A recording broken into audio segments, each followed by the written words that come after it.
Donc salut à tous, aujourd'hui on va faire un petit cours sur les suites. Parce que apparemment vous n'êtes pas tous au point sur les suites, d'après ce que j'ai entendu. Euh, donc après cette vidéo, n'hésitez pas à aller voir la première vidéo sur les suites, vous comprendrez beaucoup mieux ce dont on a voulu parler.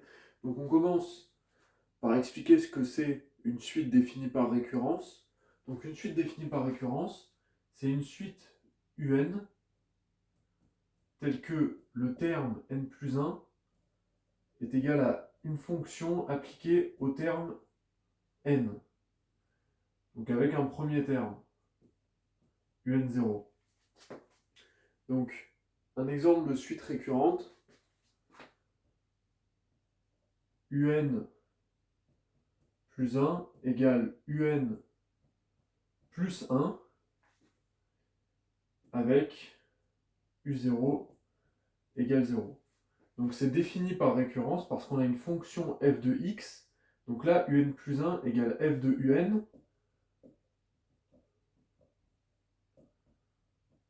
avec f qui a un associé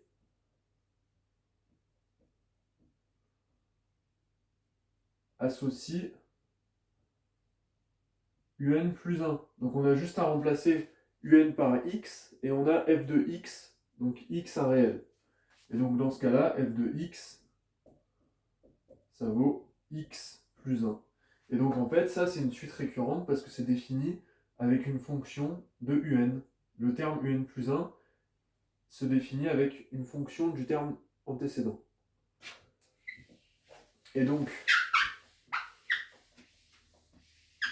ce qu'on a fait dans la précédente vidéo, c'est qu'on a étudié trois types de suites définies par récurrence.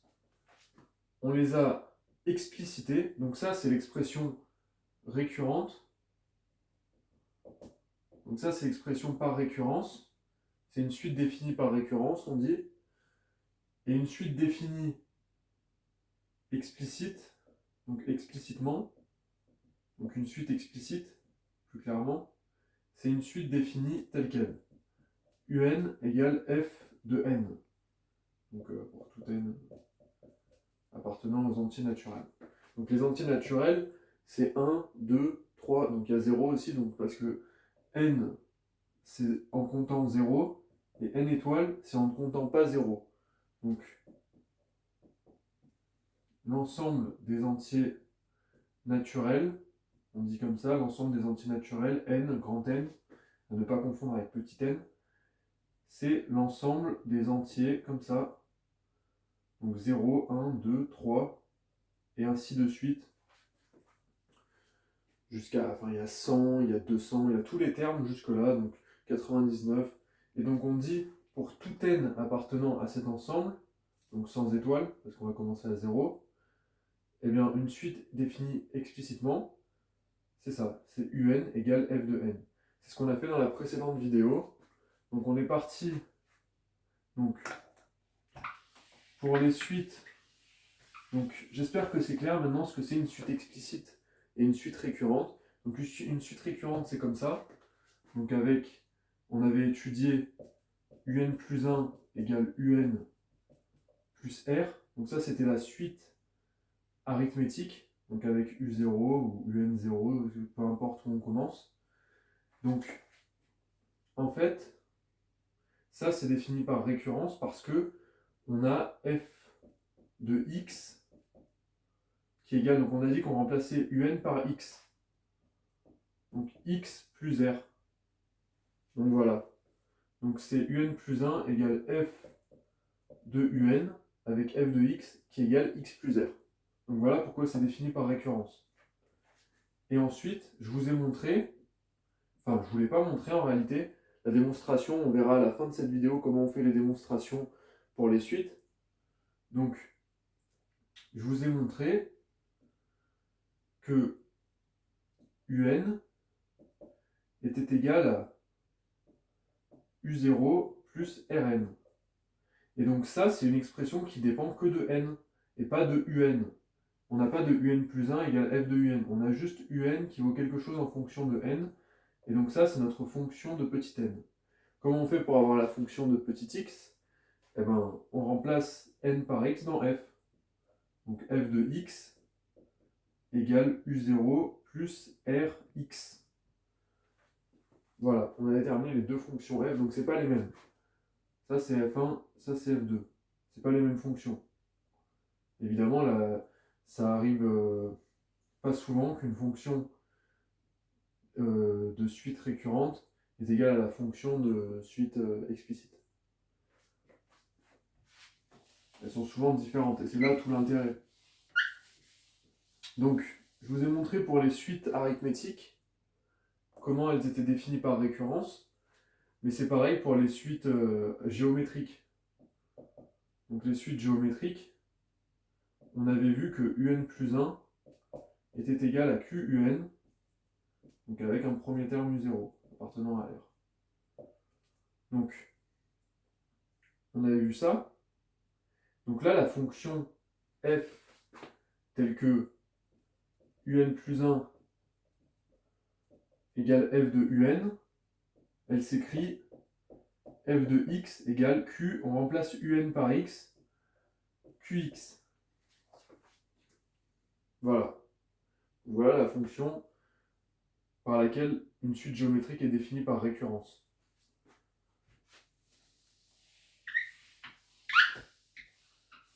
Donc, à l'inverse, quand on écrit donc, la formule que je vous avais donnée, u0 q puissance n, là, c'est défini explicitement, parce que ça dépend de petit n.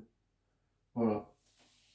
Bon, après, évidemment, il y a des suites définies explicitement et par récurrence. Donc, elles s'écrivent comme ça, par exemple. un plus nr. Ben là, on voit bien que ça dépend de un et de n. Donc, c'est une f, donc c'est égal à f de un et de n. Donc là, c'est à deux variables, ça n'a rien à voir. Nous, on étudie, donc ça, c'est pas une suite explicite, c'est pas une suite récurrente. On n'en parlera pas dans cette vidéo, mais ça existe, évidemment. Donc vous avez compris ce qu'était une suite récurrente et une suite explicite. Maintenant,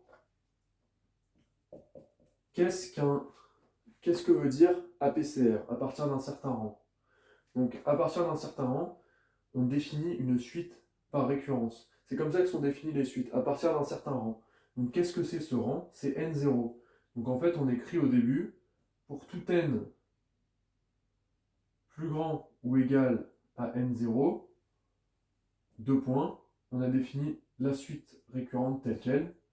Donc par exemple, AUN plus B. Donc ça, c'est la suite arithmético-géométrique. Donc voilà. Donc ça, à partir d'un certain rang, n0, donc à partir du rang n0, un plus 1 vaut cette suite, avec ce premier terme un0. Donc vous voyez que c'est le premier terme, donc c'est le rang. Le rang à partir duquel la suite est définie. Donc maintenant, on va étudier la monotonie. Donc de monotonie de suite. Donc vous avez compris que lorsqu'on définit une suite, c'est à partir d'un certain rang. Eh bien, la monotonie, c'est pareil. Donc pour tout, à chaque fois qu'il y a des suites, il y a un rang de départ. Souvent, lorsqu'on est au lycée, le rang, c'est 0. Donc les suites commencent à 0, tout est à partir de 0. Mais on va voir qu'en fait, tout se définit à partir d'un certain rang. Jusque le rang, c'est 0 au lycée. Donc, la monotonie, donc, on dit d'une suite qu'elle est croissante. Donc si à partir d'un certain rang, donc ça veut dire ça, APCR, à partir d'un certain rang, un plus 1 est plus grand que un. Donc ça, c'est une suite croissante. Donc on dit croissante parce qu'on a le terme un plus 1 qui est supérieur au terme un. Donc ça suit une logique, c'est-à-dire que plus on va monter en termes, plus on aura des termes grands. Donc je vais vous montrer après. Et décroissante, donc APCR, donc ça veut dire pour tout n supérieur ou égal à n0, donc un plus 1, cette fois-ci, est plus petit que un. Donc voilà ce que c'est la monotonie. Quand on vous demande la monotonie d'une suite, c'est savoir si elle est croissante ou décroissante. Donc, la méthode pour déterminer si une suite est croissante ou décroissante, donc, je vous explique d'abord un exemple de suite croissante avant de vous parler de la méthode. Donc, cette suite, donc, qui donne les termes 1, 3, 7. Donc, cette suite, avec trois termes, avec le terme U1, U2 et U3, c'est une suite croissante. Parce que on a des termes de plus en plus grands. On a bien UN, UN plus 1, toujours plus grand à UN. Donc U3 est plus grand. Donc U3 est plus grand. U3 est plus grand que U2 et U2 est plus grand que U1. Donc c'est ça que ça veut dire croissant. Voilà. Donc maintenant la méthode pour trouver soit ça, c'est de calculer, méthode, calculer UN plus 1 moins UN et en déduire le signe. Donc savoir si c'est positif ou négatif, ou égal à 0. Donc, si UN plus 1 moins UN est plus grand que 0, ça veut dire que UN plus 1 est supérieur à UN, si on passe UN de l'autre côté. Donc, on est dans ce cas-là. Donc, si UN plus 1 moins UN est supérieur à 0, ça implique que c'est une suite croissante. UN croissante. Si, donc croissante APCR.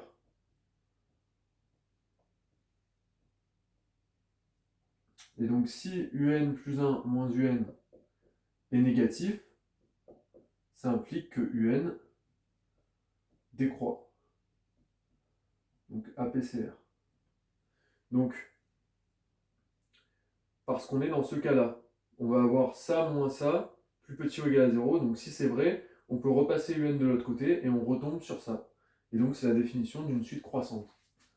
D'une suite décroissante, pardon. Donc, maintenant, le cas où c'est nul. Donc, il n'y a pas que le cas croissante et décroissante, il y a les deux à partir d'un certain rang, c'est-à-dire une suite constante. Constante de points APCR, on a UN plus 1 égale UN. Donc on calcule UN plus 1 moins UN, et donc dans ce cas-là, si UN plus 1 moins UN égale 0, donc APCR, alors UN est constante APCR. Donc c'est logique, parce qu'on a juste à faire plus UN de chaque côté, et on retombe sur ça. Et donc ça, c'est la définition d'une suite constante à partir d'un certain rang. Voilà. Donc ce sera tout pour la monotonie.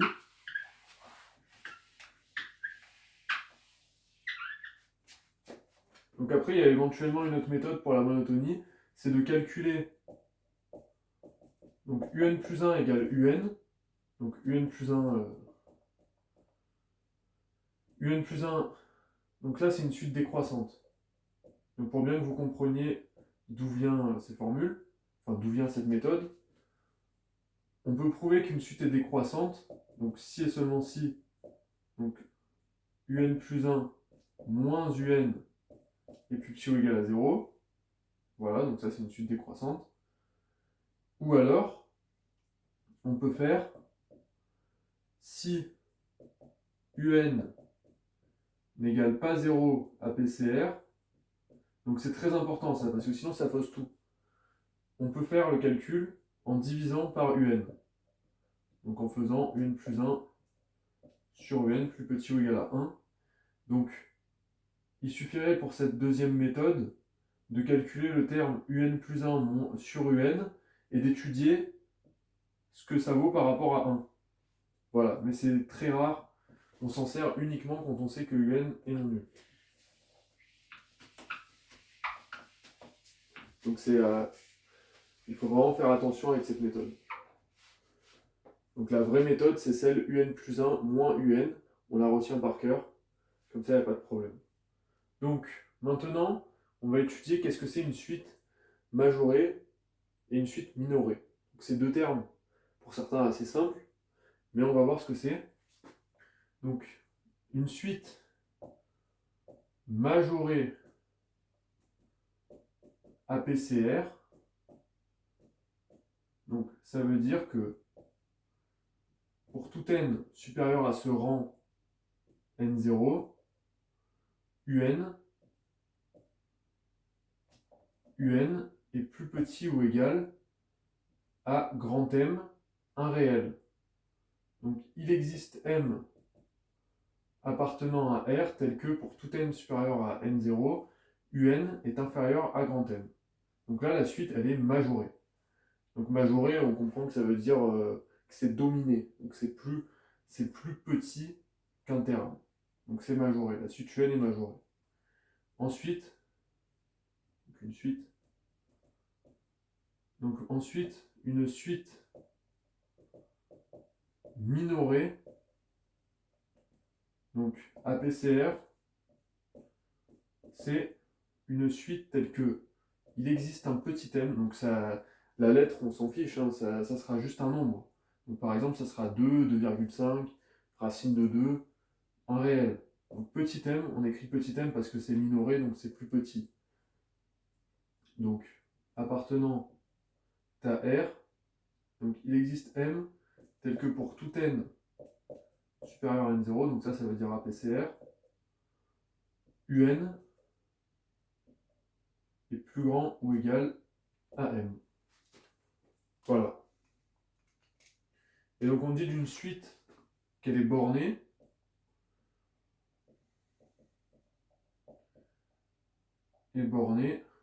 si et seulement si elle est majorée et minorée. Donc APCR. Hein. Donc il y a toujours APCR. Donc une suite est bornée si elle est majorée et minorée. Donc ça veut dire qu'on aurait un entre grand M et petit m. Donc ça veut aussi dire que un serait plus petit qu'un module de un, ou valeur absolue, pour les réels, donc serait plus petit ou égal à un réel, donc on ne va pas l'appeler grand M parce que ça portera à confusion, un réel K. Donc ça veut dire borné aussi. Et donc c'est équivalent ces deux choses. Voilà.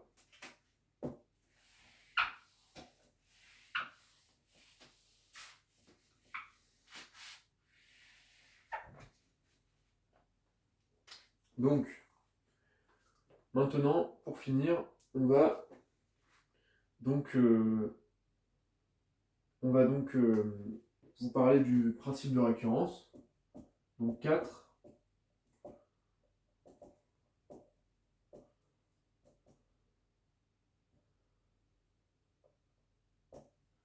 Donc le principe de récurrence. Donc comment on fait pour démontrer qu'une suite est majorée ou minorée? Lorsqu'on calcule les premiers termes, donc U0, U1, U2, par récurrence ou par une formule explicite, on se rend compte qu'il y a une certaine logique. Donc soit qu'on remarque qu'elle est bornée, qu'elle est majorée ou qu'elle est minorée, on veut dire qu'elle est minorée ou majorée, ou alors on veut juste prouver qu'elle est croissante ou décroissante. Par quel raisonnement on peut prouver des conjectures pour les suites? Ce raisonnement, ça s'appelle raisonnement par récurrence. Et donc, comment il marche ce raisonnement? Tel quel. Donc ça permet aussi de prouver des égalités, des formules, tout un tas de choses, donc c'est vraiment indispensable pour étudier les suites. Donc, pour faire un raisonnement par récurrence, donc raisonnement, on commence par petit 1 d'initialisation.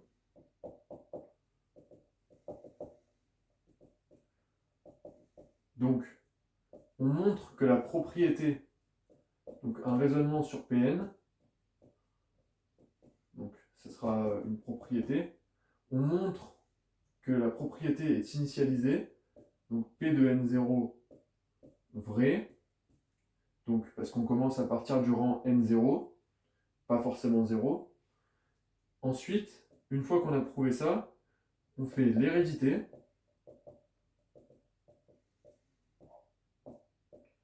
On commence par la phrase « On suppose qu'il existe un rang ». Donc je vous l'écris parce que c'est une phrase à connaître par cœur pour les raisonnements par récurrence. On suppose qu'il existe un rang n plus grand ou égal à n0 tel que P de n soit vrai. Montrons P de n plus 1. Donc, c'est exactement ce qu'on va faire. On va supposer qu'il y a un rang tel que la propriété elle soit vraie, et on va montrer que P de n plus 1 est vrai. Donc en fait, on fait ça. On suppose que P de n est vrai à partir d'un certain rang, et on montre à partir de ça que P de n plus 1 est vrai. Donc voilà ce que c'est une hérédité. Et donc c'est tout ce qu'il y a à faire pour faire une récurrence. Et on fait l'étape initialisation et hérédité, après une petite conclusion pour dire que la propriété est vraie, et c'est terminé. Donc ce raisonnement, il est juste d'après une démonstration plus compliquée, qu'on n'étudiera pas ici. Si vous me la demandez, je la ferai. Donc on va maintenant en faire un pour que ce soit plus parlant.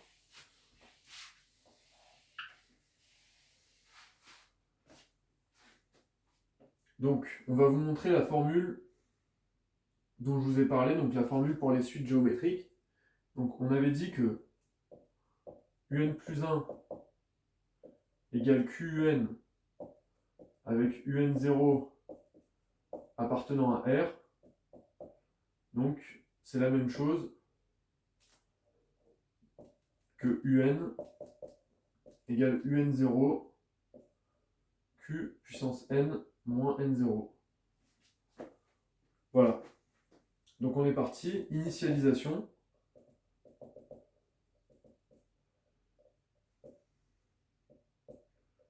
Donc on montre P de N0. Donc P de N0. On calcule UN0. Donc d'abord, il faut énoncer la propriété. Donc la propriété qu'on va démontrer, pour démontrer ce résultat explicite. Donc on veut partir d'une formule récurrente pour prouver le résultat explicite. Donc c'est ça qu'on veut démontrer. Et donc ça, ce sera la propriété. Voilà. Donc on montre d'abord l'initialisation, donc P de N0. UN0, d'une part, bah, ça vaut UN0. Voilà, donc ça c'est vrai. Donc c'est un peu stupide d'écrire ça, mais c'est pour que vous compreniez bien. Et d'une autre part, avec P de N0, on a UN0 qui vaut UN0 Q puissance N0 moins N0. Donc j'ai remplacé N0 N par N0. Donc ça vaut ça. Ça vaut UN0 Q puissance 0. Et ça, Q puissance 0, ça vaut toujours 1.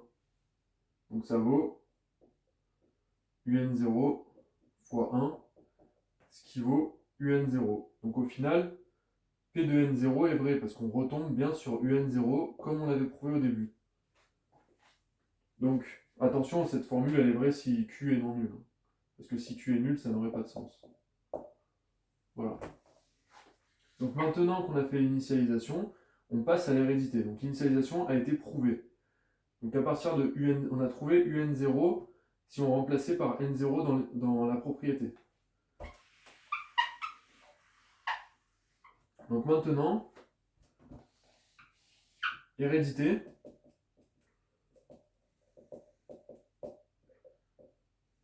Donc, on énonce la phrase que je vous ai dit, toujours. Donc moi, pour faire simple, au tableau, je vais écrire ça, pour que vous compreniez bien.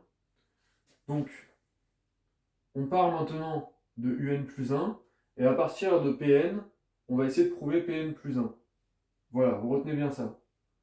Donc, UN plus 1 égale QUN. Voilà. Maintenant, on a supposé que P de n était vrai, à partir d'un certain rang. Donc on a le droit de s'en servir. Donc on se sert de ça, et on remplace UN par son expression, parce qu'on sait que P de n est vrai. Donc on a supposé que P de n était vrai. Donc ça fait Q multiplié par UN0, Q puissance n moins n0. Donc maintenant Q, je peux le multiplier par ça, donc ici. Donc ça vaut UN0, Q puissance n moins n0 plus 1. Et donc j'ai le droit de mettre le plus 1 ici. Donc plus 1 moins n0. Donc voilà. Donc là, c'est P de n plus 1. Donc on a prouvé P de n plus 1 à partir de P de n. Donc ça, c'est P de n plus 1. Donc comment voir que c'est P de n plus 1? Parce que c'est juste celle-là avec un plus 1 ici et un plus 1 ici. Plus 1 ici et plus 1 ici. Voilà. Donc on fera sûrement d'autres exercices en vidéo. Donc à la prochaine.